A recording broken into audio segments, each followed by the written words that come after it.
আসসালামু আলাইকুম। আজকা 7 সেপ্টেম্বর, আর আজ রাত 11টার পরে নাকি ব্লাড মুন দেখা যাবে। তো আমি ওই ব্লাড মুন দেখার আশায় বসে আছি। এখন বাজে 9টা 20। আর ওটা দেখা যাবে হলো 11টার পরে। 1 ঘন্টা না 1.5 ঘন্টা নাকি থাকবি। আর এটা বিলা কয়েক হাজার বছর পর পর দেখা যায়। তো ওটার আশাতে আমি বসে আছি, কিন্তু আমার মনে হয় যে দেখতে পাবো না, কারণ আকাশের যে অবস্থা দেখাই যায় না। মনে করেন যে আকাশে মনে হয় মেঘ। আকাশের অবস্থা এখন বর্তমান এমন, এখন 9টা 20 বাজে।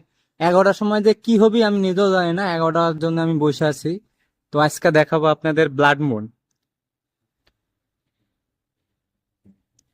তো ব্লাড মুন যদি দেখা যায় আজকে, আমার কাজ করছে এমন জায়গা যেখান থেকে আসলে চাঁদ সুন্দরভাবে দেখা যায়। আর গোটা রাত্রে আমার কাজে এখানে আছে, আজকে নাইট ডিউটি করছে আমার। তো এমন কপাল খুব কম মানুষেরই হয় যে যেখান থেকে তারা চাঁদ সব দেখা যায়। আর যেহেতু আজকে অন্যরকম একটা দিন, যে ব্লাড মুন দেখার সুযোগ আছে, তো আমি অবশ্যই ব্লাড মুন দেখার সুযোগটা কাজে লাগাবো আর আপনাদেরকেও দেখাবো। তো 11টা বাজুক আগে, তারপর দেখি কি হয় আজকে।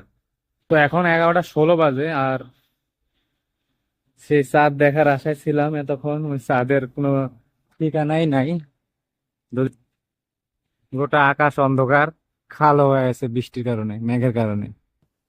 আর মেঘের কারণে কালো হইতে পারে, তাছাড়া চন্দ্রগ্রহণ নাকি আজকা। ব্লাড মুন দেখার শখ মিটে গেছে। এখন 11টা 16 20 বাজে মনে হয়।